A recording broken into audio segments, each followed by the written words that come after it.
In the summer of 1858, the USS Niagara went to sea. Below decks, the warship carried an extraordinary cargo. 1,000 tons of copper wire wrapped in enormous coils.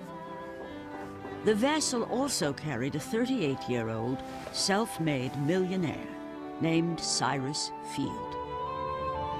For years, Field had been obsessed with a grand idea: a cable across the Atlantic. He had seen telegraph wires spread across the American landscape, but the Atlantic Ocean remained the ultimate barrier to instant communication.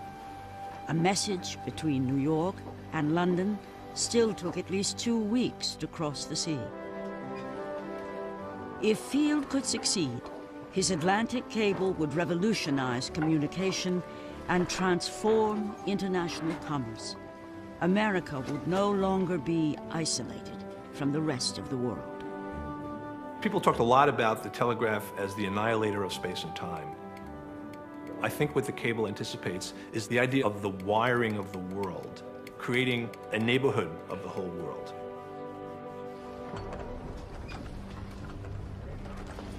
The cable was a huge gamble. From the hazards of sailing ships to the mysteries of an unproved technology, Cyrus Field's transatlantic telegraph was never far from catastrophe. Everyone knew it was a vast distance, of course, but what they hadn't appreciated was just how difficult this whole thing was. It was so much further than anything that had been attempted before. It was so much deeper. As 1,000-mile wires were brought together, Cyrus Field would learn a dark secret about his cable. After spending a fortune, he would be accused of committing fraud against 2 nations. It was remarkable that he kept going through all that he managed to endure.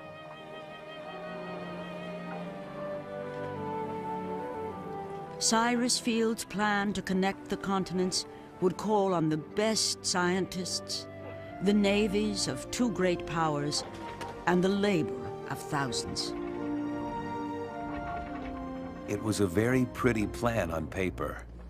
God knows, none of us were aware of what we had undertaken.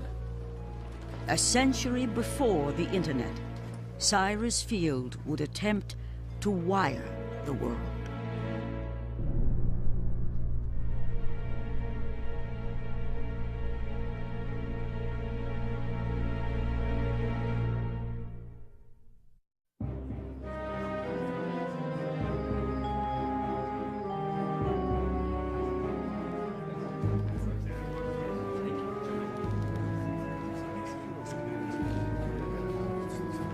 Ladies and gentlemen, if you want to make your way up to the table, don't be shy. Mr. Bishop, would you like to take your seat? This is the telegraphic apparatus. We're going to send a message through Berlin to St. Petersburg. Without further ado. In 1856, Cyrus Field, a young American promoter, arranged a series of exclusive parties for some British investors. Field set up telegraph keys in private mansions around London and had his guests compose short messages. Perhaps you would like to know what the weather is in Rome. These were sent by overland wires to other gatherings around Europe. After a few minutes, replies came in from as far away as Russia. That's it, ladies and gentlemen. The message is now coming through. After 3 minutes. And the message is, the Tsar is most pleased with your inquiry and is in good health. The novelty of communicating at a distance delighted Field's guests. In the 1850s, these parlor games were strong evidence that the world was shrinking. In less than a decade, the telegraph had become a boom industry in America. 20 years earlier, working alone in his New York artist studio, The painter, Samuel Morse, had tinkered with a mechanism for sending signals over short electrical wires. With primitive batteries for power, he devised a code of simple dots and dashes to represent the letters of the alphabet. In 1843, the U.S. government paid to string wires 35 miles from Washington to Baltimore. Within a few years, this first telegraph line had sprouted a system, stretching from Boston west to the Mississippi River. The era of instant communication was born. The telegraph really transforms the marketplace in the United States rather quickly. Prices are known instantaneously around the country. So whereas it used to be that, say, the price of pork in Cincinnati was known only to people in Cincinnati or that region, the price of pork in Cincinnati with the telegraph is now known in New York at the same time. The market is nationalized. It is no longer dependent on space because space has in effect been annihilated.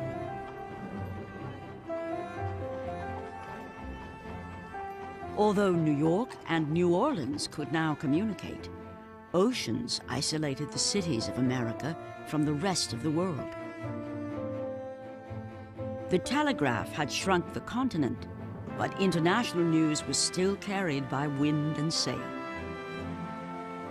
Ships would leave New York Harbor with mail and dispatches bound for London weeks away.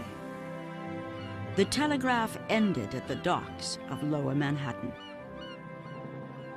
At an office block facing these docks, Cyrus Field had built a successful international company by the time he was 30. The son of a prominent New England clergyman, Field's family included important judges and social reformers. But as a young man, Cyrus Field chose a different path. While still a boy, he came to New York to seek his fortune. When Cyrus Field was 16 years old, he wanted to go into business, and his father arranged for him to be apprenticed to A.T. Stewart, who was a merchant in New York, and Stewart had more or less invented the department store. Cyrus Field spent 3 years as an apprentice, and then he went into business on his own when he was about 20, in a wholesale paper business. He bought one that was failing. He had to reorganize it and settle the debts on for something like 30 cents on the dollar. Within a few years, he was very successful and was making money, and he paid these debts he had no legal obligation to pay. And this gave him an enormous reputation. I mean, this was not something that happened every day. He combines the background of sort of Calvinist, strict Protestant education with the bustle, the excitement, the opportunity of commercial New York.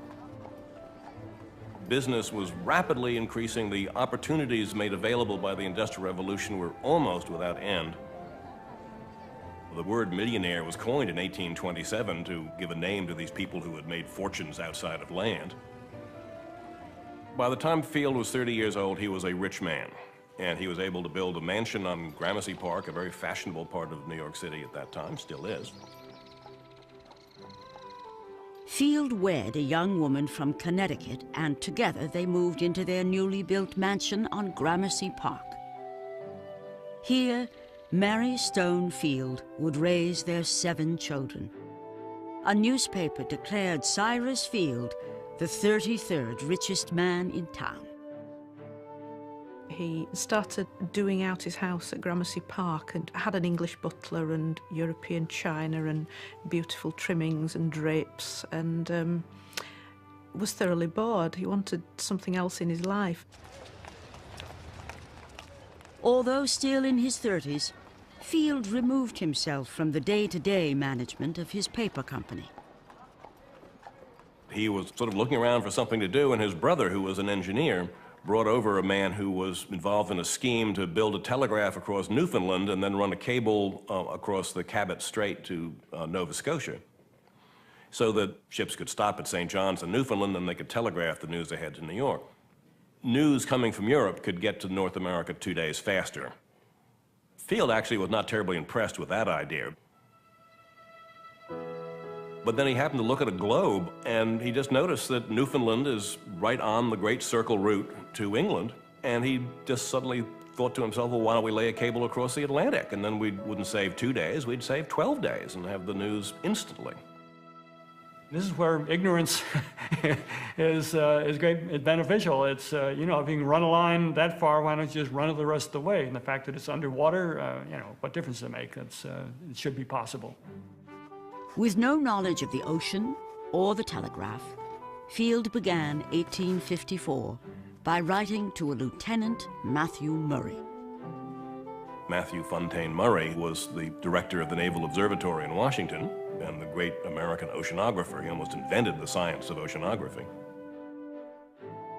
He wrote to Murray asking if it was possible to lay a line across the Atlantic Ocean, and Murray wrote back saying, funny you should ask, because I had a ship out there all summer taking soundings, and we found this nice flat area perfect for laying a cable. In fact, we've named it the Telegraph Plateau. With Lieutenant Murray's surprising encouragement, Field began to consider the scale of the project. A primitive 27-mile line under the English Channel had just been laid. An Atlantic cable would need to be 100 times longer. Field realized he was going to need much more money than he himself could possibly invest in such a scheme, that it was going to be a very large undertaking.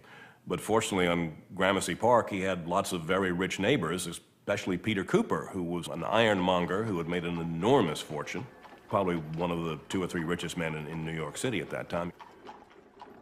Peter Cooper was old enough to be Field's father, but they shared similar backgrounds. Cooper also shared Field's belief that business was akin to religion in its power to benefit the world. Peter Cooper was a very religious man. He had always thought that the purpose of business was to make money and the purpose of life was to do good. The bottom of the sea between Newfoundland and Ireland is a plateau, which seems to have been placed there especially to hold the wires of a submarine telegraph and to keep them out of harm's way. In March 1854, with little planning or research, Cyrus Field brought together Cooper and a few other influential neighbors, hoping they would back his cable. They were very savvy businessmen. They trusted Field because he had been a very successful businessman, even though he was young. His greatest advantage was his drive and his energy and his determination to get things done. Clearly he wanted to see a return, and clearly he tried to convince investors that they would get a return.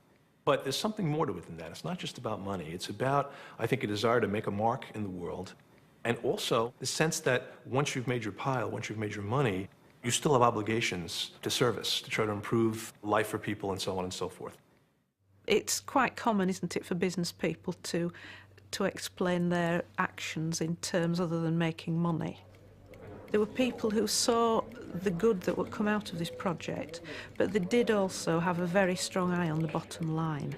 This was never philanthropy, this was always a business opportunity. Field's enthusiasm was contagious.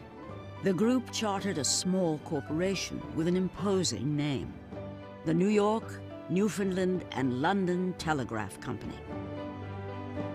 After posing for a formal portrait, the Gramercy Park cable investors toasted their project and pledged the vast sum of $1.5 million. Years later, Field wrote of that meeting, "God knows none of us were aware of what we had undertaken."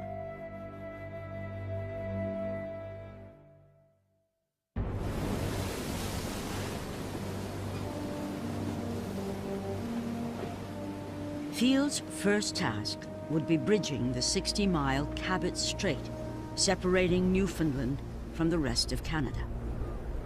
After wrecking a small ship, the new cable company was forced to spend almost all its original capital just stringing a wire through the wilderness to Newfoundland's eastern shore. Not one of us had ever seen the country. On a map, it was easy to draw a line from one point to the other, ignoring the forests, the mountains and rivers that lay in our way.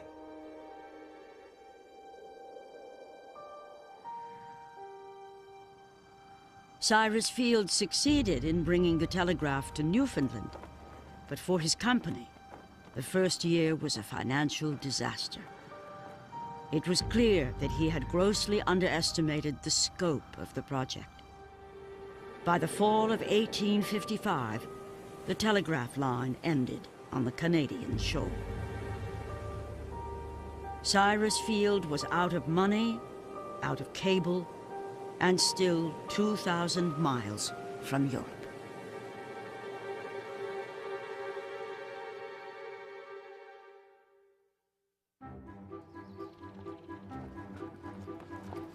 If his dream was to become a fact, Field needed more money than his New York backers could contribute.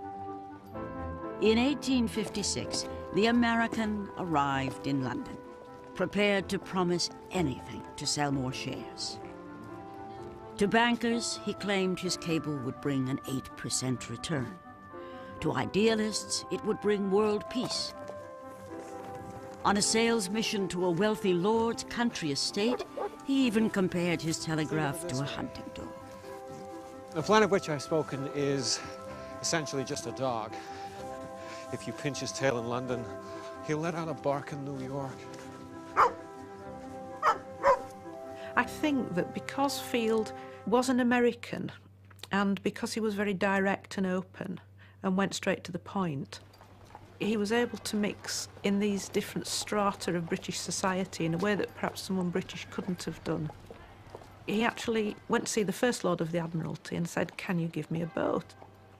The Admiralty at this time was rather short of boats, didn't have too many to spare, but they said, yes, OK. Now, I can't imagine an English person would ever have done that, because this is a very direct way to... They may have written a polite letter saying, oh, by the way, and it probably wouldn't have had any effect, but Field knew he needed a boat, went off and got one.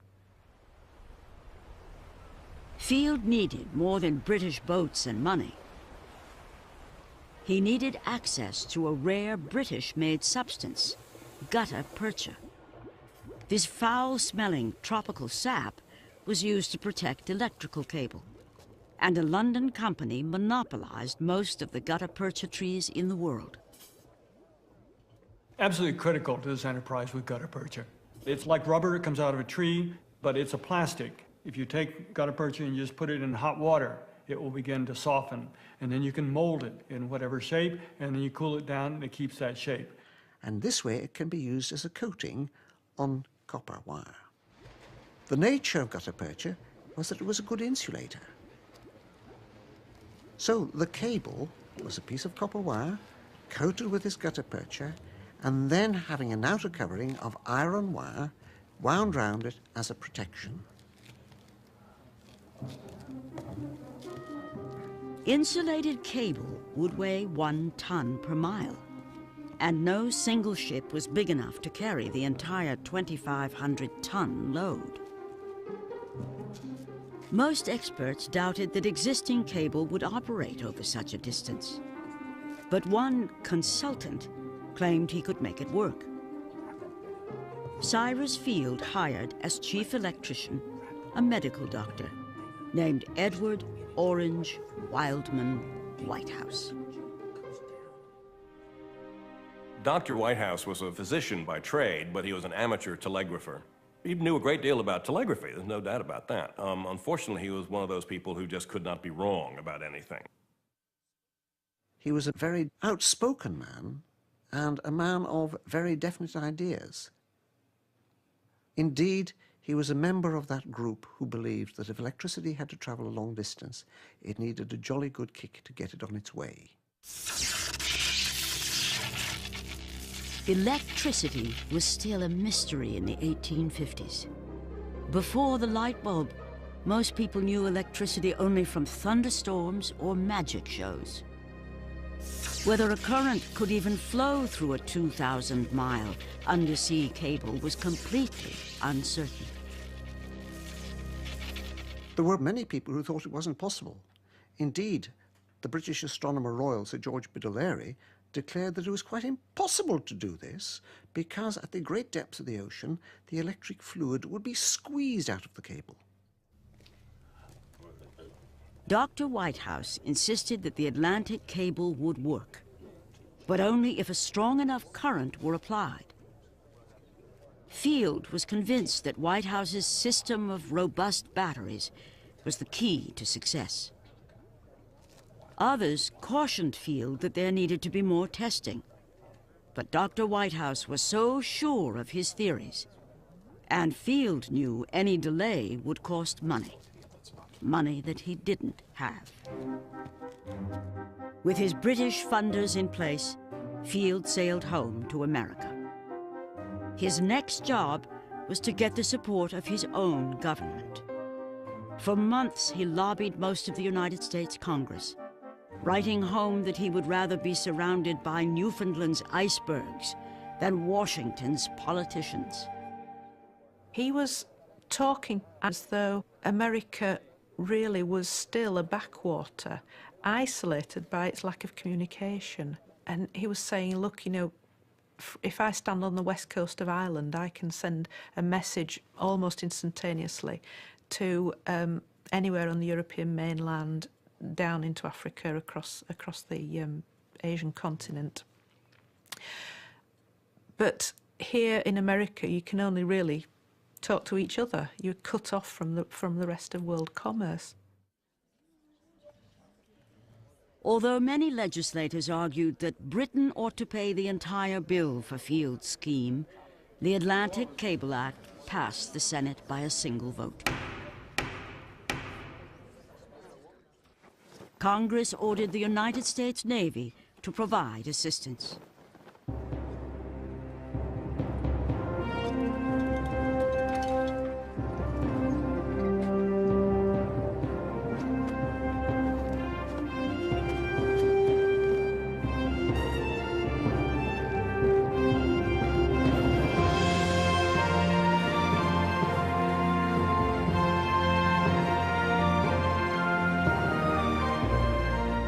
Late in 1857, the Navy loaned the USS Niagara to the Atlantic Telegraph Company.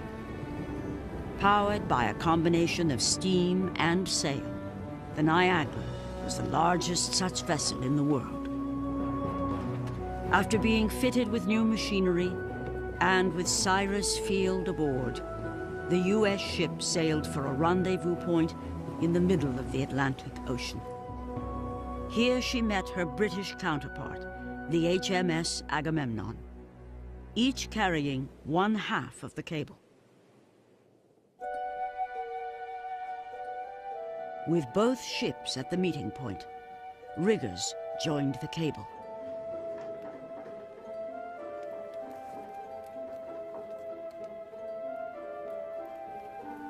Strand by strand, the wires were carefully connected, and a copper penny was soldered in for luck.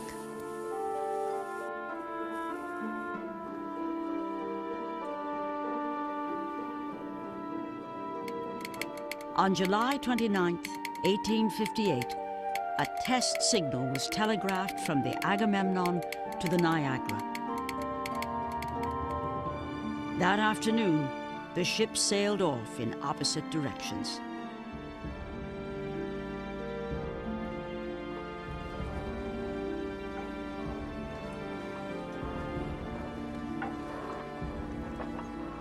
You're captain of the Niagara, and you've got to take a cable across to the middle of the Atlantic to Newfoundland. It sounds so easy.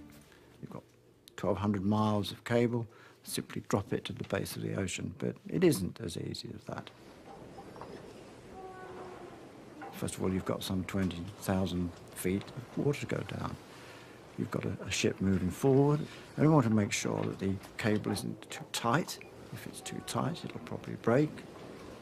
If it's too loose, it'll just snake its way down to the base of the ocean and end up a big coil on the base. And you have to match the speed of the ship, the required laying speed of the cable. And you have to keep going at this sort of speed, regardless of what happens at the top.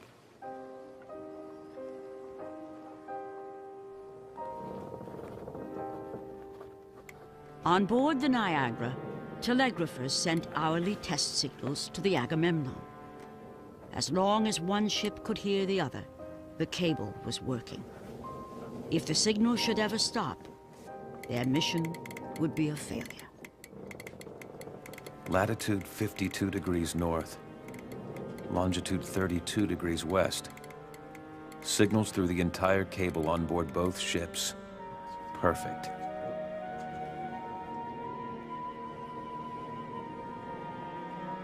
For 8 days, the Agamemnon and Niagara sailed east and west.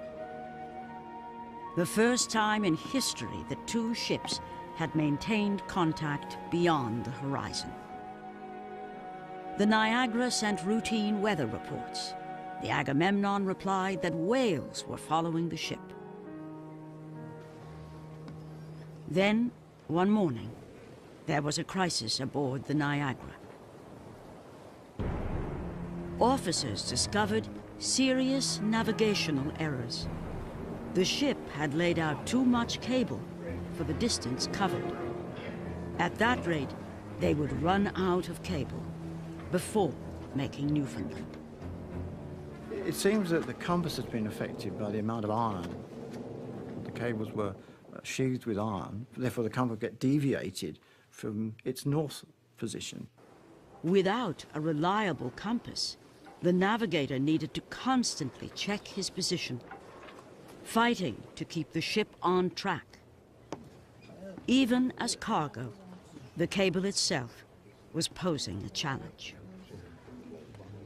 Field had no technological background whatsoever. He said later that it was fortunate for him that he didn't know anything about the problems of undersea cables because he never would have gotten involved in the project. At sea, Cyrus Field had time to reflect on his cable adventure. For most of the last 4 years, he'd left his wife and family alone. He had convinced his Gramercy Park neighbors to entrust him with their money, and he had lost nearly every penny. Now he'd gotten a host of new investors and was again stretched to the limit with an unperfected technology. For a minister's son, who had built his reputation on pure trust, he was in a difficult spot. I was standing on the deck of the Niagara, in mid-ocean. And when I thought of all my hopes, thus far disappointed, of the friends saddened by my reverses, I felt a load on my heart, almost too heavy to bear.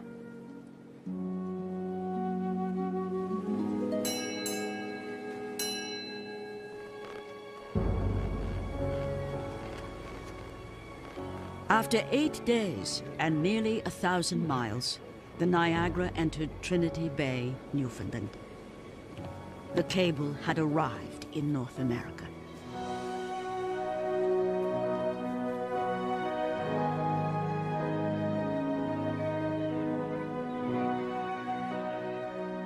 From a small shed on the beach, Field sent a 4-word message to New York. The cable is laid. From the cable office on Wall Street, the word spread quickly as the telegraph carried the news to towns around the United States. Newspapers from Maine to Missouri printed extra editions.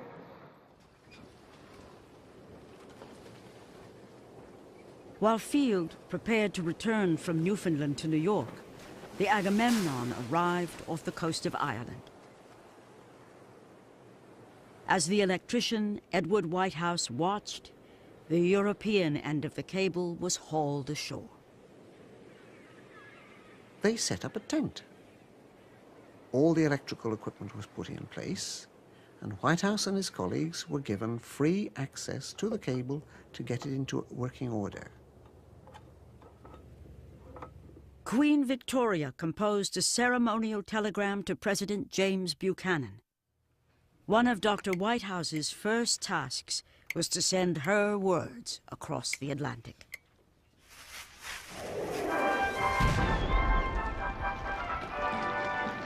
When the Queen's message arrived, America began celebrating. New Yorkers sensed a new age had dawned. 2 continents had been joined. They were used to having the Atlantic Ocean be 2 weeks, 3 weeks, 6 weeks wide. And suddenly, here it was 10 minutes wide. And it was just a miracle. There were these huge spontaneous demonstrations that took place. Bonfires, fireworks, street parades, tens of thousands of people marching up Broadway. Immigrant groups, temperance societies, working men's clubs, all essentially sharing in this notion of this is an American triumph. This is something that is uniquely American. There's an American genius at work here. From the family home in Massachusetts, Field's brother sent a message. Cyrus, your father danced like a boy, and all over town bells are being rung. The joyful news has nearly overwhelmed your wife and family. A few blocks from the parades, Cyrus Field was not celebrating. From the first test signals, something seemed to be wrong. Even the Queen's short message had taken hours to transmit.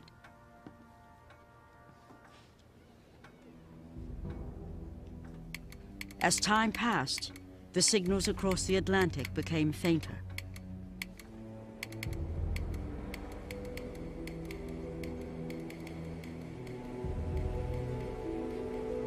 In Ireland, Dr. Whitehouse's response was to add more and more batteries to the circuit, cranking up the amount of current passing through the cable. Batteries with 500 volts. And then induction coils, maybe 2,000 volts. The poor cable. It was not going to be able to withstand that, but nobody knew.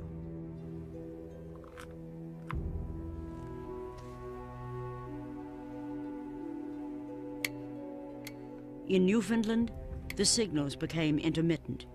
Words were garbled. Whole phrases missed.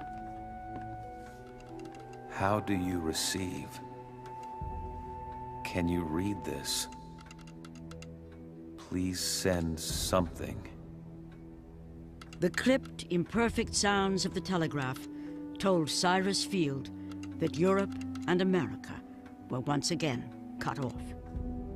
After just 23 days of operation, somewhere on the dark floor of the North Atlantic, his cable had failed.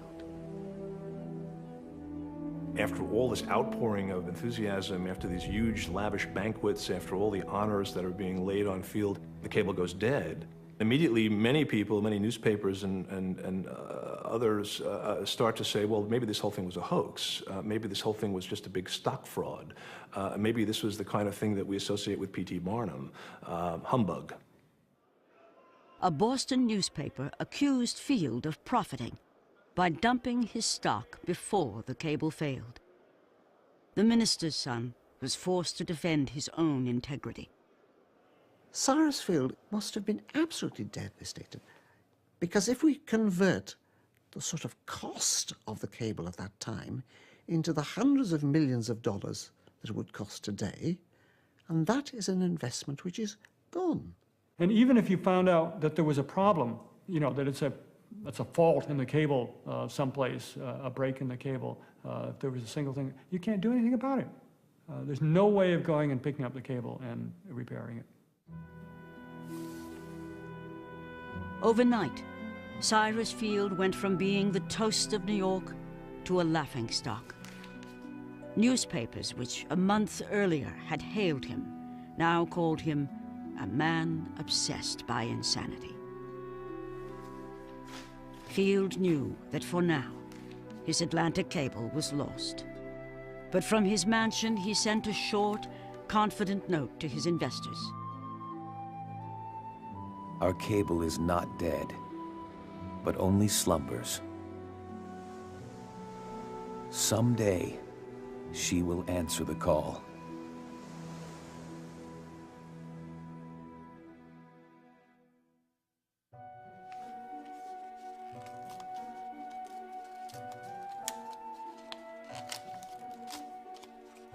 A few weeks after the cable's failure, a letter arrived from London.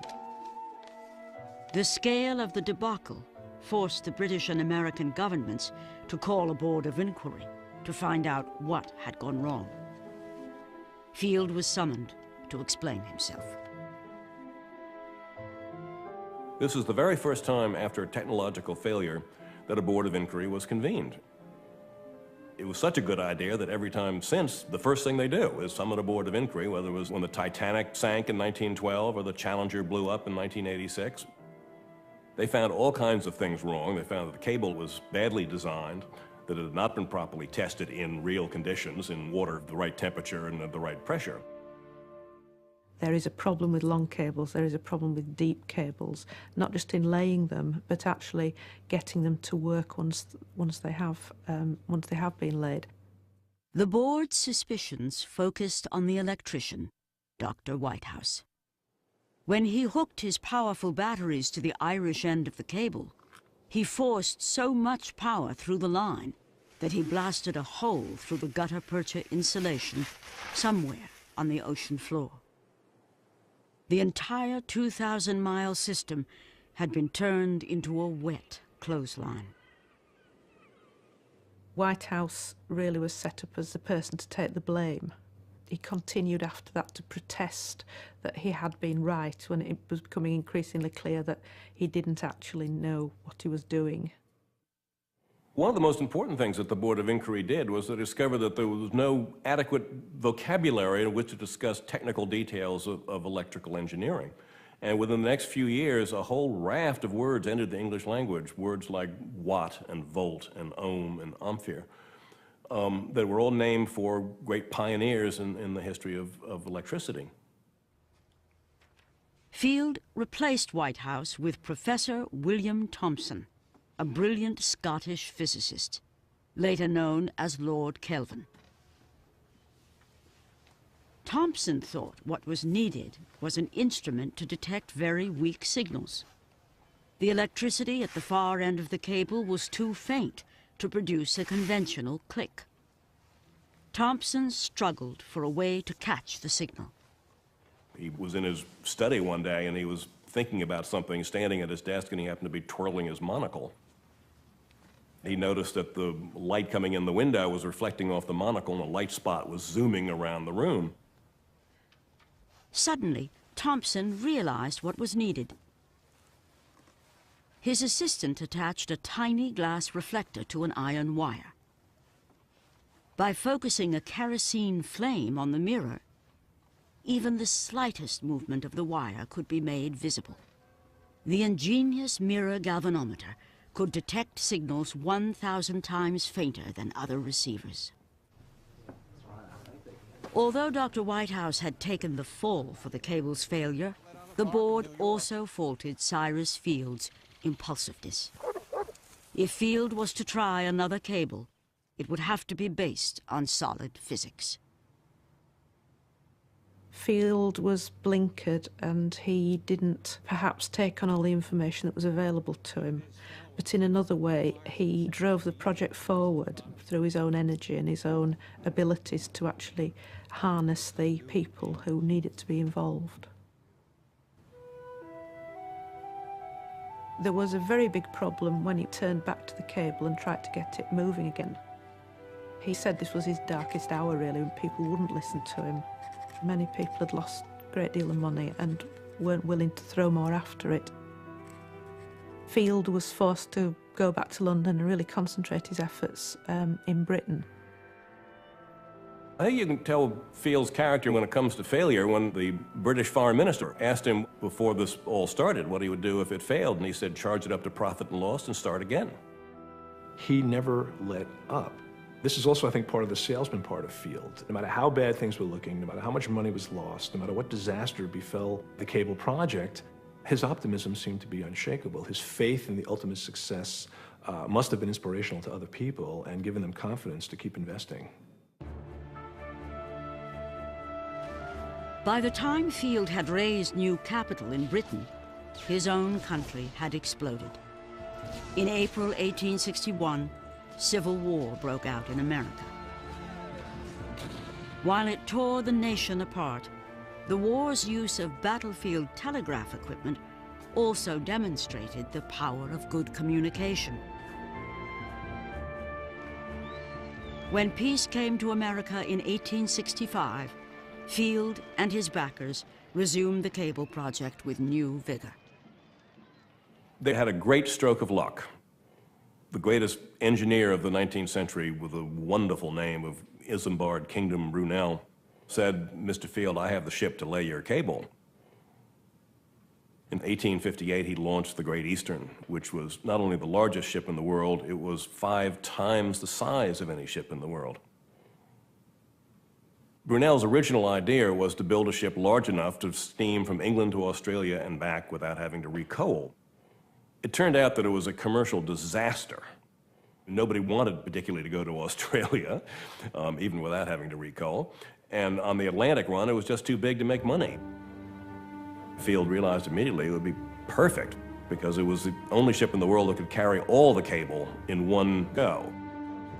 Field and his British backers were able to buy the bankrupt Great Eastern for only 2% of what it had cost to build. The one ship in the world big enough to alone lay the entire cable was now in Field's hands. Compared to the attempt of 1858, the Great Eastern would be a voyage of luxury. For weeks, at a dock in London, 7,000 tons of continuous cable was spooled into the holds of the great ship. There was no longer any need to worry about mid-ocean splicing with another boat. It was all on one ship.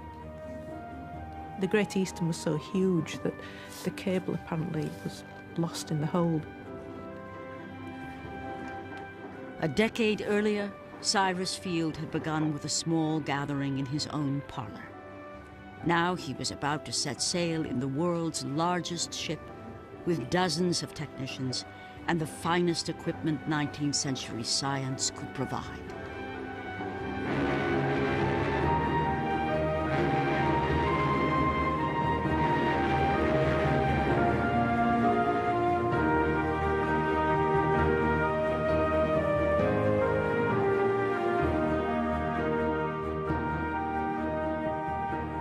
The European end of the new cable ran from the same Irish bay as in 1858.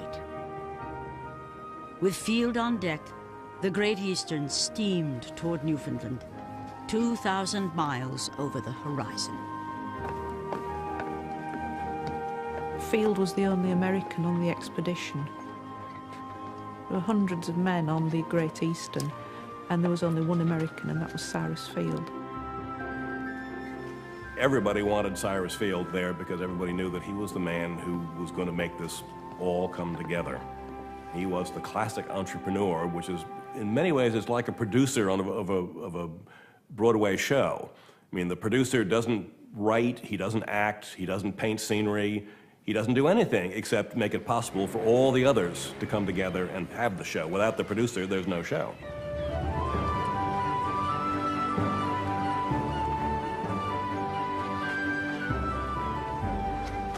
Alone with his thoughts on the 2-week voyage, Cyrus Field took time to record his impressions in his daily journal. There is a wonderful sense of power in the great ship. We are trailing a slender conduit through which lightning will flash with the news and passions of 2 mighty nations. Always with the gift for promotion, Field brought along an artist to record the voyage of the Great Eastern.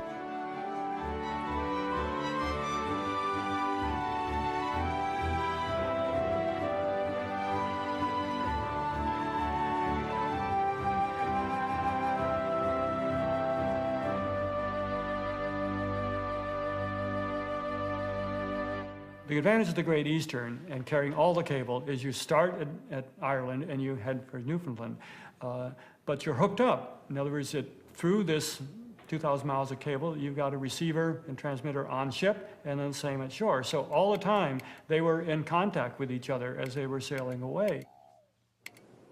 Every mile they went, they had a new record for the length of functioning submarine cable. They knew what was going on in Ireland, and Ireland knew what was going on the ship. at every moment.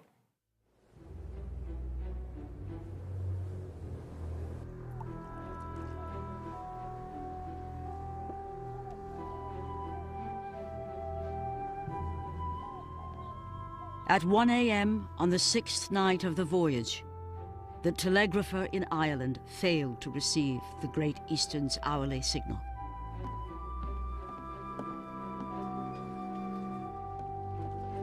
Minutes later, 1,000 miles in mid-ocean, Field was summoned to the ship's telegraph shed.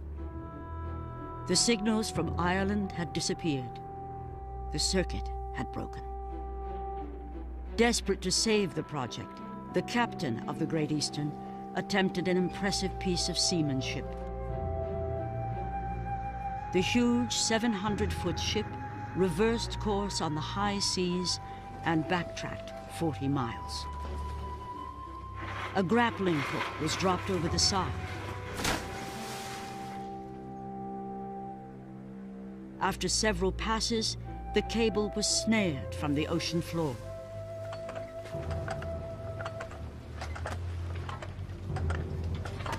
The crew attached the wire to a massive winch and slowly raised it 3 miles to the surface.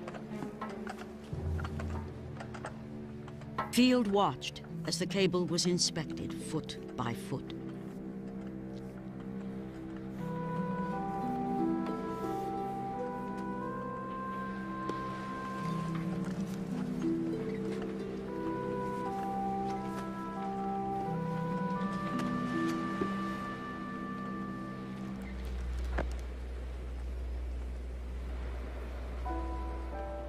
Small metal spikes had pierced the gutta-percha covering.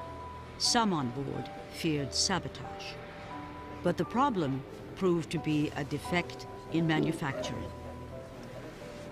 Miles of bad line were cut out of the circuit, and a flash from the galvanometer told them that contact with Ireland had been re-established. Field's cable was rescued.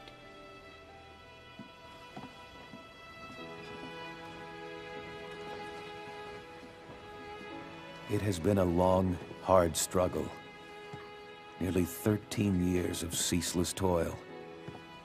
Often my heart has been ready to sink.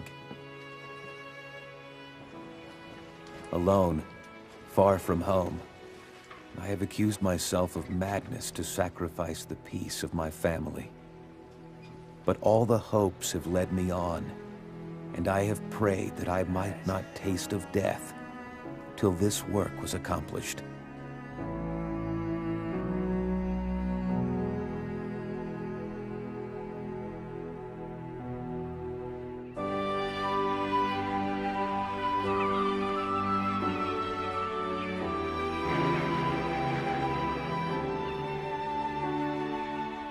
At dawn on the 14th day, the Great Eastern entered the rugged Newfoundland Bay.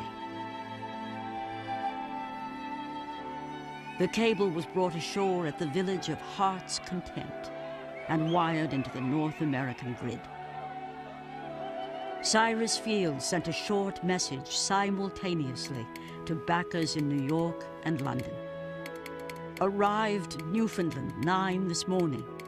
All well. Thank God the cable is laid.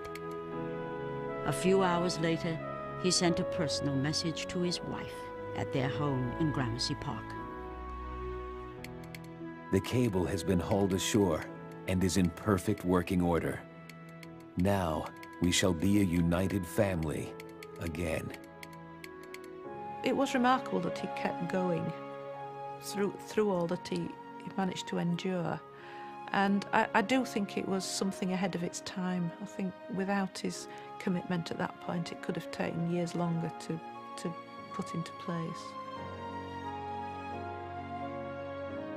Direct communication between Britain and America has never been broken since that morning in 1866. In a lot of contemporary illustrations, you've got the Lion of England, the Eagle of the United States joined. It helps to cement Anglo-American culture, and it helps to create really what you might call the Victorian world. which is united by this cable. The idea that news going from London to New York or other parts of the world eventually, this is something we take for granted now. And again, it's hard to imagine how amazing that seemed back then. The idea of the wiring of the world, creating a neighborhood of the whole world. I think what the cable anticipates is that sense of connectedness, everything being connected, which is so common in everyday life today.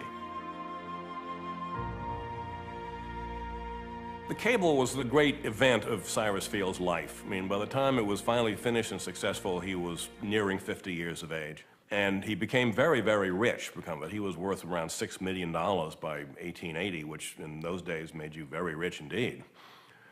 He then lost much of it in Wall Street, but he was still world famous, honored wherever he went. Cyrus Field's 1866 cable carried 1,000 messages per month at up to $10 a word. By the time Field died in 1892, there were a dozen telegraph cables across the Atlantic.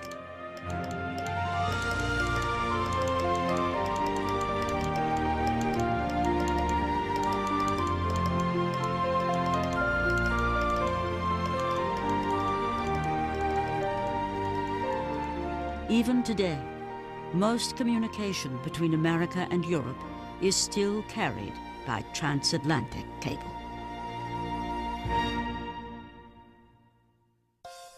There's more on the transatlantic cable at American Experience Online.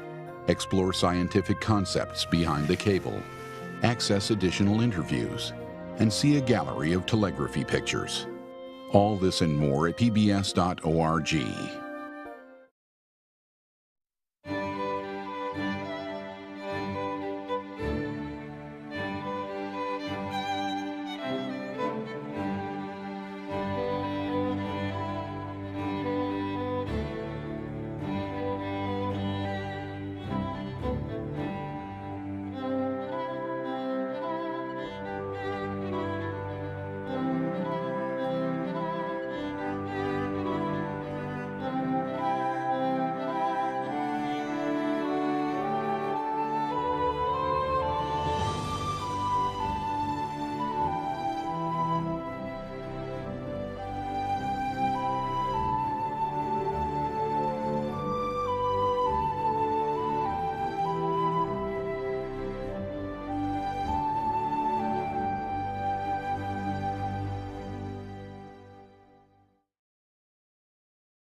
American Experience is made possible by the Alfred P. Sloan Foundation to enhance public understanding of the role of technology. The foundation also seeks to portray the lives of the men and women engaged in scientific and technological pursuit. How do you get a weed-free lawn, a healthy garden, a home that's pest-free?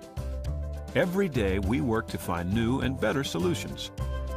Ortho, proud to support the American Experience on PBS. At Liberty Mutual Insurance, we do everything we can to help prevent accidents and make America a safer place. Liberty Mutual is proud to support American Experience. American Experience is also made possible by the Corporation for Public Broadcasting and contributions to your PBS station from viewers like you. Thank you.